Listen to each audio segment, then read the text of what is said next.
तो जिन भक्तों ने भक्ति छोड़ दी है, जो परमेश्वर से दूर हो चुके थे, अब जो दोबारा भक्ति करना चाहते हैं, तो उनसे दास का निवेदन है। परमात्मा ने हमारे को एक गब्बू डाकू की कहानी सुनाई थी, गब्बू डाकू की। तो वो कहानी आप एक बार पुनः सुन लीजिए थोड़ा सा। उस कहानी में ही आपकी समस्या का पूरा समाधान है कि आपने वर्तमान में गुरुदेव के हिसार जेल से आने तक क्या करना है। आपने छोटे ही है, ज्यादा बड़ी नहीं है, ध्यान से सुनिए। देखते हो कि वर्तमान में कितने व्यक्तियों पर कुबद कांचली चढ़गी। ऊपर से मनुष्य दिखते हैं लेकिन कर्म मनुष्य के रहे नहीं। उसके लिए सत्संग में आना आवश्यक है। सत्संग में आने से उस प्राणी को अपने कर्मों का ज्ञान होता है। जितने भी आज तक उद्धार हुए हैं वो सत्संग में आने से हुए। कहते हैं एक गब्बू डाकू था, उसका नाम था गब्बू, और वो बहुत प्रसिद्ध हो गया था। अंग्रेजों के समय की बात है। उसने एक दिन डाका डालना था रात्रि के समय। उसका फिक्स टाइम होता था, उस समय नहीं वो किसी की परवाह करता था, अपना वो काम कर ही देता था। तो उसने एक डाका डालने की स्कीम बनाई, अल्टीमेटम दे रखा था कि इस दिन मैं डाका डालूंगा अंबाला में। उसके लिए पुलिस भी बहुत अलर्ट थी और वो गब्बू डाकू का नाम बहुत ज्यादा था और सभी उससे घबराते थे। अब उसका रात को उसने 1 बजे डाका डालना था। उससे पहले उसने समय व्यतीत करने के लिए देखा कि कुछ लोग एकत्रित हुए बैठे हैं। उन्हीं में जाकर बैठ गया। वहां एक संत वचन कर रहा था, प्रवचन दे रहा था, उन्हीं में बैठ गया। वहां एक संत वचन कर रहा था, प्रवचन दे रहा था, उन्हीं में बैठ गया। और उस संत ने परमात्मा की महिमा का गुणगान किया, अच्छे और बुरे कर्मों का निर्णय दिया। उस डाकू को वह बात समझ में आ गई कि भी जो ये पाप मैं इकट्ठा कर रहा हूं, ये धन तो यही रह जाएगा और फिर मृत्यु के उपरांत जो पाप इकट्ठे किए हैं वो साथ चले जाएंगे।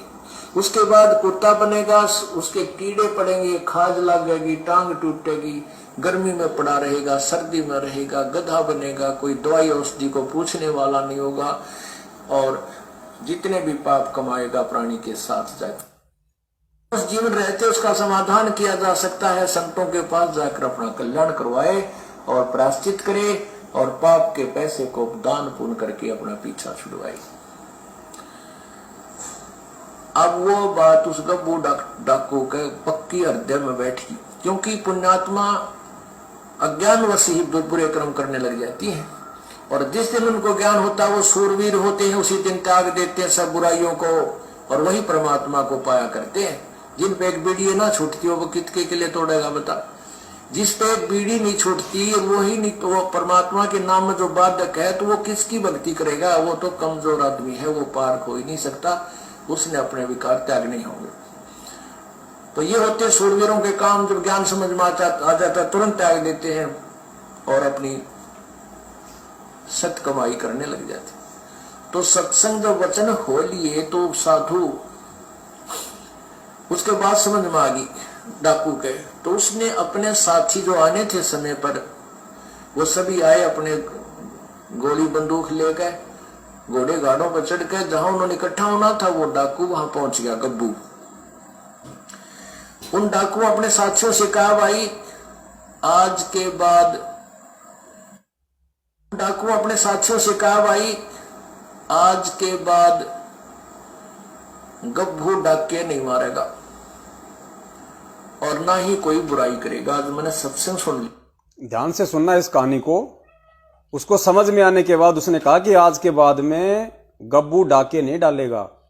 जिस प्रकार आज आप लोगों को समझ में आ रहा है कि जो मर्यादा आपने तोड़ दी इन काला एजेंटों के संपर्क में रह के, कि आज के बाद हम वो गलतियां नहीं करेंगे जो गलतियां हम पहले कर चुके हैं इन लोगों के संपर्क में रह के।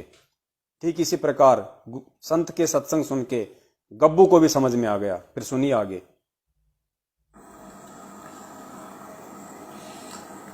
तो डाकू नाराज हो गए, भाई हमने आज इसमें 1 लाख रुपए का फायदा होना था, ये तो दे दे।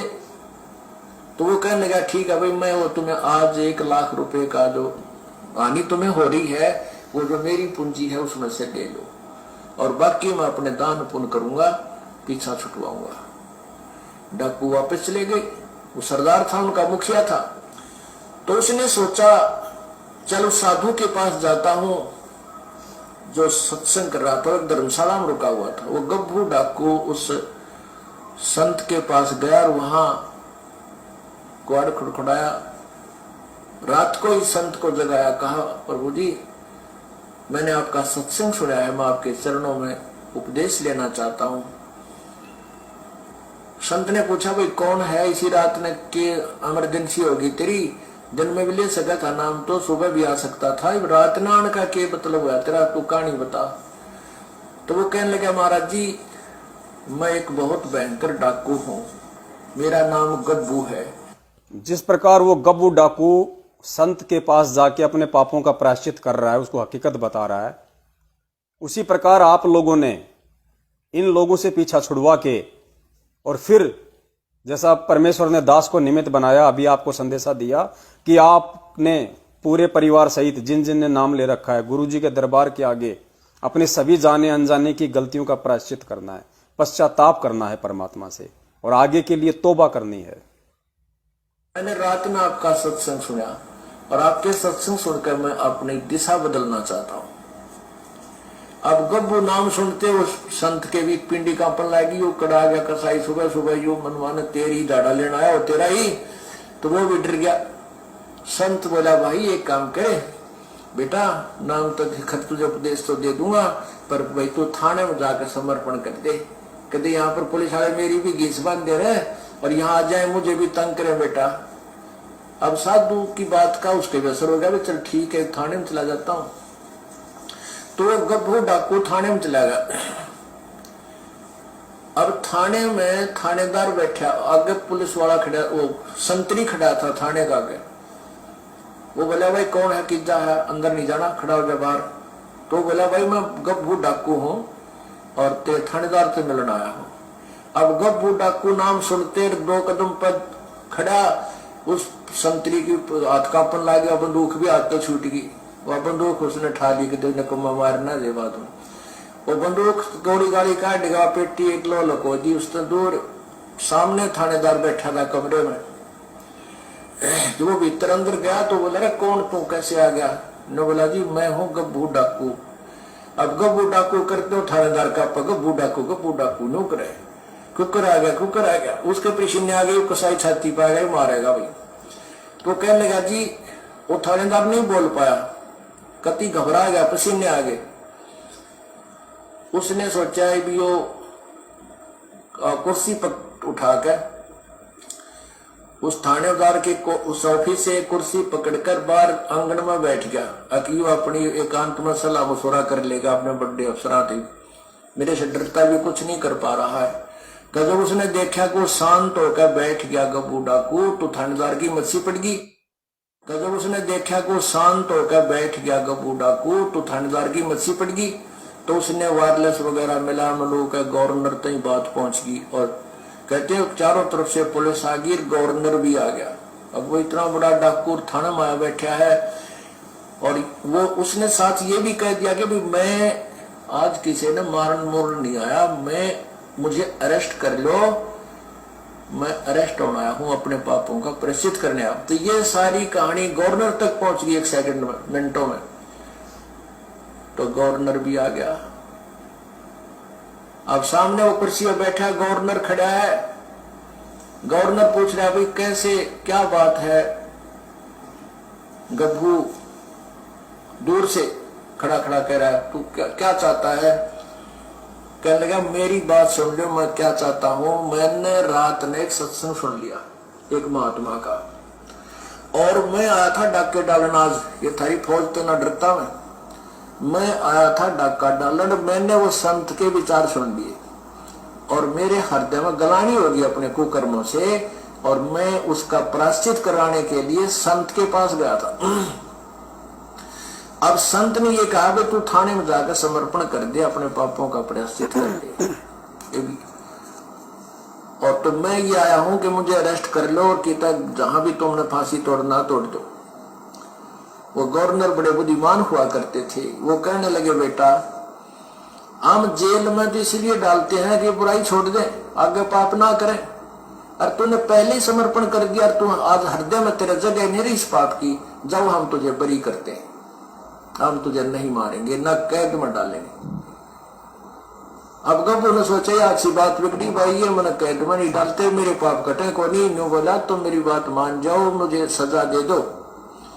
न्यू बोला भाई नहीं, हम सजा नहीं देते, आप जाओ कितना देख लिया। साधु हो गया, कभी भी किसी का नुकसान कर नहीं सकता, तो फिर संत के पास आया। अब देखो पुण्यात्माओं, इस कथा से हमने ये निष्कर्ष निकालना है, सारांश लेना है। गब्बू डाकू जब थाने में चला गया अपने पापों का प्रायश्चित करने के लिए, और उधर से थानादार ने जब गवर्नर को, राज्यपाल को फोन किया, और राज्यपाल जब थाने में आया और उसने पूरी बात पूछी, तो गब्बू ने कहा कि जी मैंने एक संत के प्रवचन सुने हैं और मैं अपने पापों का प्रायश्चित करने के लिए आया हूं, और मैं आगे से कोई भी पाप नहीं करना चाहता। तो गवर्नर ने क्या कहा, यही चीज आप लोगों की समस्या का समाधान है। जो भगत भाई बहन 2014 के बाद से नाम उपदेशी हैं, या जिन्होंने भक्ति छोड़ दी थी बीच में, और जब दोबारा से भक्ति करना चाहते हैं कि भाई दोबारा से हम परमात्मा से हम कैसे जुड़ें, उनके लिए ये बात गहरा रहस्य है। तो गवर्नर ने उसने कहा कि भाई मैं अपने पापों का प्रायश्चित करने आया हूं। तो गवर्नर ने कहा कि नहीं, हम तुम्हें जेल में नहीं डालेंगे, क्योंकि जेल में हम उन लोगों को डालते हैं जो पापी होते हैं, जो दुष्ट होते हैं, जो अपराधी होते हैं। और तुमने आज अपने पापों का सत्संग सुन के प्रायश्चित कर लिया, तुझे अपने पापों से आत्मग्लानि हो गई, तो तुम्हें जेल में डालने का फायदा क्या? क्योंकि जेल में हम लोगों को इसलिए डालते हैं ताकि वो सुधरें, आगे से गलतियां ना करें। और तूने पहले ही गलतियां ना करने की प्रतिज्ञा कर ली, किसी भी प्रकार की मर्यादा ना तोड़ने की तूने प्रतिज्ञा कर ली, गलत लोगों का साथ देने की तूने प्रतिज्ञा कर ली, अच्छे कर्म करने की तूने प्रतिज्ञा कर ली। तो तुझे जेल में डाल के हम क्या करेंगे? हमारी तरफ से तू फ्री है, हमारी तरफ से तू फ्री। तो पुण्यात्माओं, जिस दिन आप, चाहे आपने किसी भी वजह से आपने नाम दीक्षा को बीच में छोड़ दिया, क्योंकि हम सब जीव हैं, गलतियां हमसे हो जाती हैं, हमें कोई भ्रमित भी कर सकता है, हमें कोई डरा भी सकता है। तो जो भी गलतियां हमसे हुई और हमने बीच में गुरुदेव की भक्ति छोड़ दी, और दोबारा से यदि हमें आज समझ में आ रहा है किसी भी माध्यम से कि वास्तव में हमारे को भक्ति करनी चाहिए, इस भक्ति के अलावा, इस संत के अलावा पृथ्वी पे अन्य कोई नहीं है जो हमारा मोक्ष कर दे, हमारा कल्याण कर दे, तो दोबारा आप जी का जुड़ने का ये ऑटोमेटिक सिस्टम है गुरुदेव की अनुपस्थिति में। गुरुजी हो साक्षात, जब तो हम गुरुदेव के सामने जाके हम उनसे प्रार्थना की भीख मांगे, हम उनसे विनती करें, अपनी गलतियों की समायाचना करें। लेकिन अब परमेश्वर शरीर रूप में आप और हमारे बीच में नहीं है, तो हमने परमेश्वर को अंतर्यामी मानना है, क्योंकि वो अंतर्यामी ही होते हैं, क्योंकि वो खुद कबीर परमेश्वर है। और हम संध्या आरती में रोज पढ़ते हैं कि अंतर्यामी एक आप आत्म के आधार, जो तुम छोड़ो हाथ तो मोई कौन उतारे पार। आत्मा से परमात्मा का संबंध है। गुरुदेव ने कहा कि मैं मन की बकवाद नहीं सुनता, मैं आत्मा की पुकार सुनता हूं।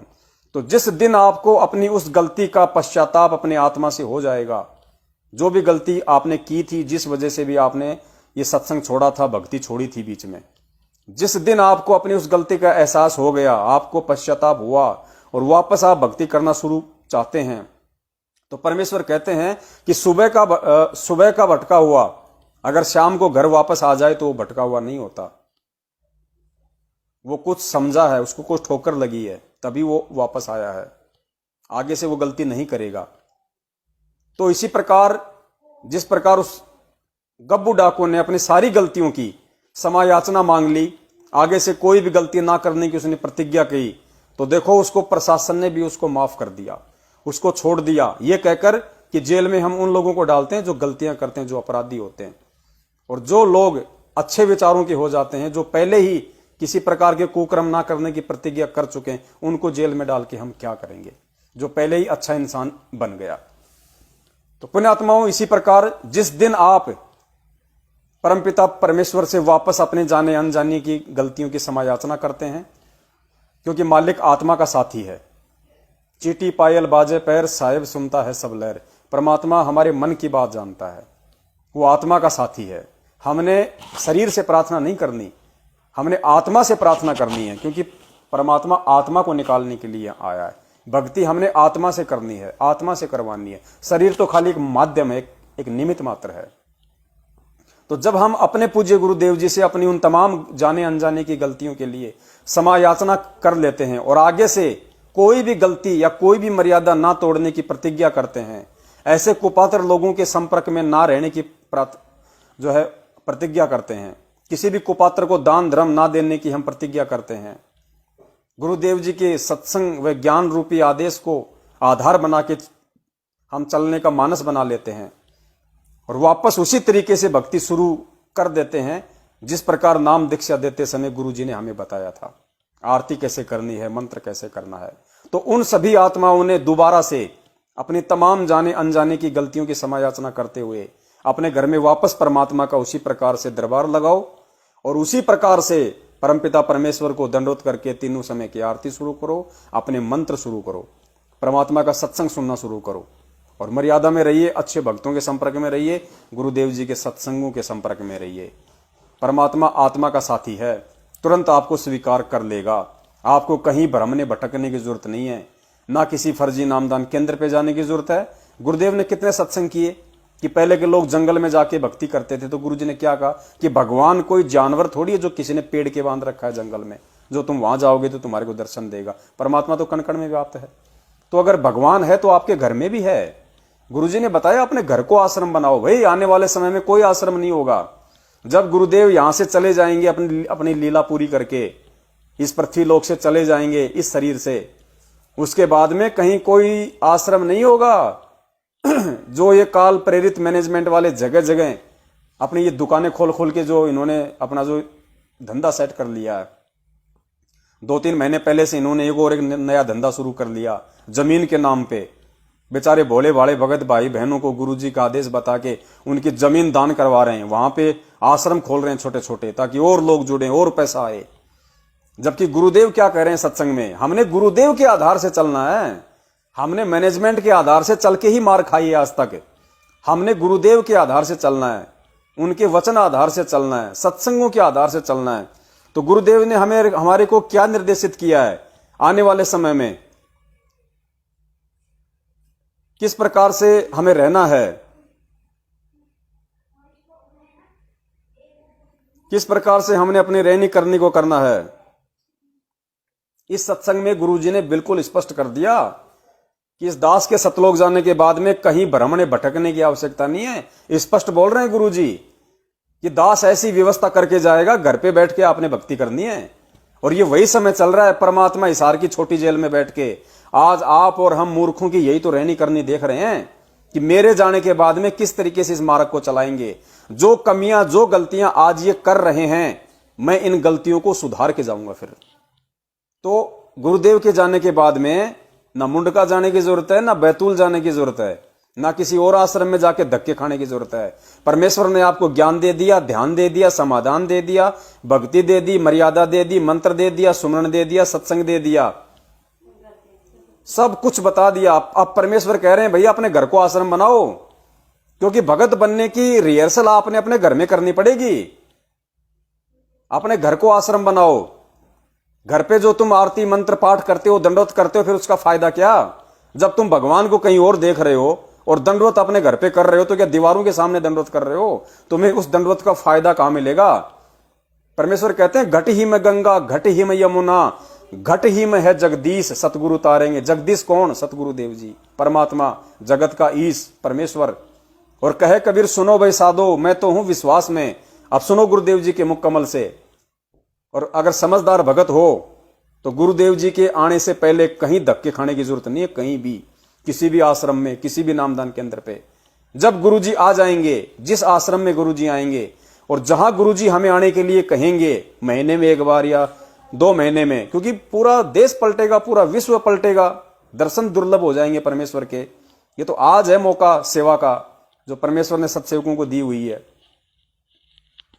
तो उस समय पता नहीं किसी का 6 महीने में नंबर आएगा एक बार गुरुजी के दर्शन करने का, किसी का साल भर में आएगा, क्योंकि गुरुजी के आदेश पे चलेंगे भैया।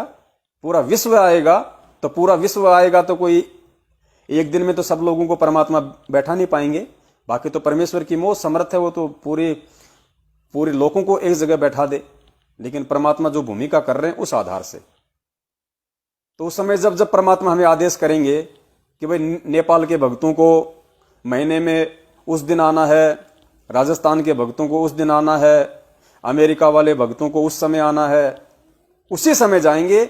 बाकी अपने घर बैठ के धंधा करो, अपनी भक्ति करो। और जब गुरुजी शरीर छोड़ के चले जाएंगे, उसके बाद हमने उन आश्रमों में धक्के खाने के लिए नहीं जाना।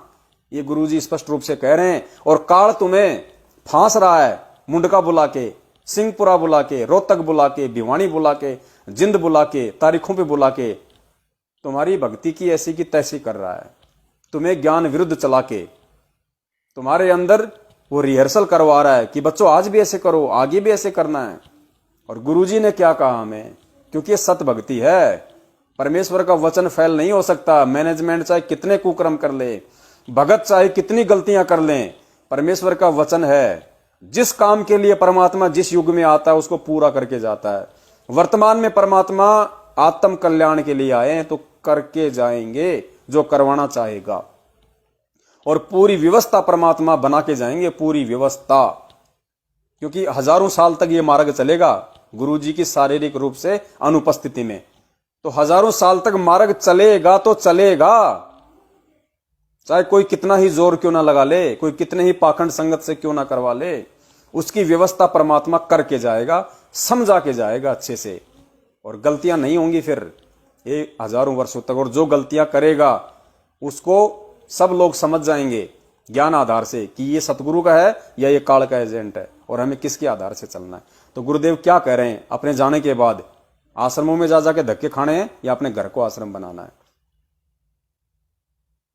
बेचारा अब राम राय तो माथे बात करके बैठ गया, ये भगवान। ज्ञान तो इसलिए बताना जरूरी हो गया कि अज्ञान गणा हो गया, कोई तुम्हें विचलित ना कर दे, वह ये बात बिगाड़ ना दे, काल का दूत आके। इसलिए नहीं तो फिर दो अक्षर की बात है, ये ज्ञान है, ये नाम है, ये भक्ति करो, फिर बातें खत्म होगी। ये मर्यादा है। और जब ये एक रूटीन पड़ जाएगा, फिर सत्संग घर घर में सीढ़ी हो जाएगी, घर घर में सत्संग सुनियो। ये दास जब सतलोक दिला जाएगा, ऐसी व्यवस्था बना के जाओगे कि तांडने की जरूरत ना पड़ा तुम। ये मर्यादा देखो गुरुजी कितना स्पष्ट तरीके से बोल गए कि तुमको अच्छे से ज्ञान समझ में आ जाएगा। घर घर में सीडी होंगी, घर घर में डीवीडी होंगी, घर घर में दास के सत्संग होंगे, अपने घरों में सत्संग सुनियो। और जब दास शरीर छोड़ के चला जाएगा, उसके बाद आपको कहीं हांडने की जरूरत नहीं पड़ेगी। हांडना मतलब हरियाणा में कहते हैं दर दर भटकना, भटकने को कहते हैं हांडना। तो गुरुजी कहते हैं दास तो सतलोक चला जाएगा, ऐसी व्यवस्था बना के चला जाएगा, आपको कहीं हांडने की जरूरत नहीं पड़ेगी, कहीं किसी आश्रम में जाने की जरूरत नहीं जो काल एजेंटों ने खोल रखे होंगे या आगे तुम्हें भ्रमित करने की कोशिश करेंगे। कहते हैं घर घर में डीवीडी, घर घर में सत्संग हो जाएगा, अपने घर बैठ कर सुनियो। और दास तो सतलोक चला जाएगा, पूरी व्यवस्था कर जाएगा, आपको कहीं हांडने की जरूरत नहीं, कहीं भागने की जरूरत नहीं। तो आज क्यों हांड रहे हो, आज क्यों अपनी मूर्खता का प्रमाण दे रहे हो?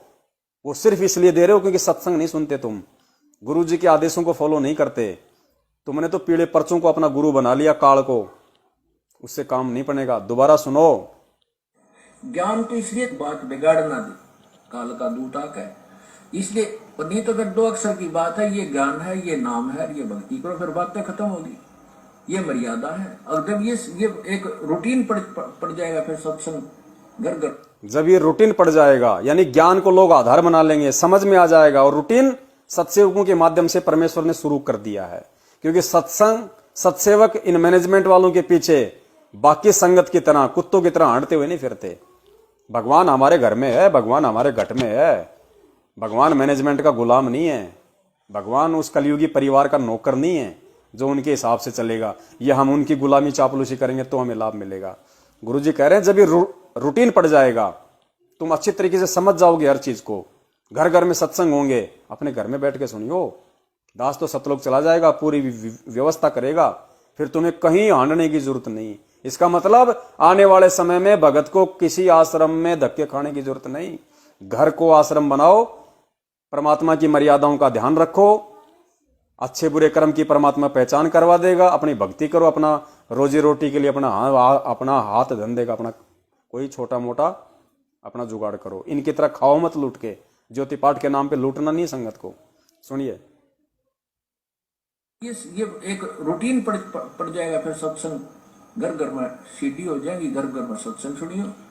ये दास जब सतलोक दिला जाएगा, ऐसी व्यवस्था बना के जाओगे कि ढांडने की जरूरत ना पड़े तुम, कितने हंडने की जरूरत नहीं पड़ेगी, और कई पीढ़ियों तक का मोक्ष होगा आपको। कई पीढ़ियों तक करने वाला नहीं रहेगा, ना काल का दूत घुसेगा जो तुम्हें बर्बाद कर दिया, तुम्हारे कोई अज्ञान पैदा कर दिया। ज्ञान नाम की चीज नहीं छोड़ेगी परमात्मा का, ऐसा ज्ञान है जी।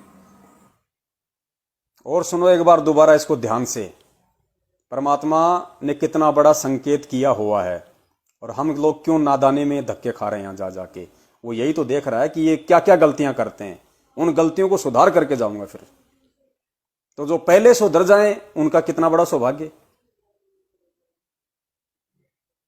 ज्ञान तो इसलिए बताना जरूरी हो गया कि अज्ञान गणा हो गया, कोई तुम्हें विचलित ना कर दे और ये बात बिगाड़ ना दे काल का दूत आके। इसलिए नहीं तो फिर दो अक्षर की बात है, ये ज्ञान है, ये नाम है, ये भक्ति करो, फिर बातें खत्म होगी। ये मर्यादा है। और जब ये एक रूटीन पड़ जाएगा, फिर सत्संग घर घर में सीडी हो जाएंगी, घर घर में सत्संग सुनियो।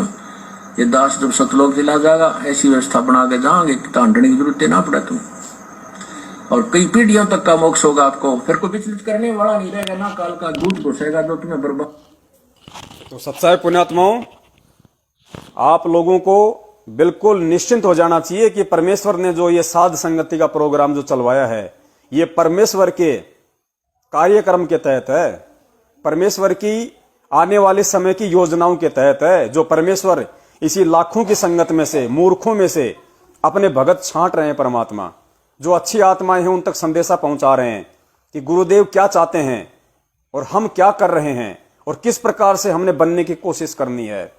आने वाले समय की रिहर्सल के लिए परमात्मा अपने सत्सेवक बच्चों के माध्यम से पहले से ही वो आत्माएं तैयार करवा रहे हैं, वो सेवक परमात्मा तैयार करवा रहे हैं। और ये आप सभी सत्सेवक भाई बहनों का बहुत बड़ा सौभाग्य होगा।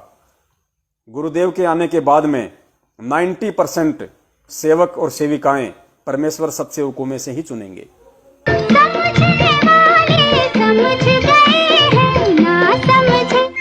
ना समझे वो अनाड़ी है।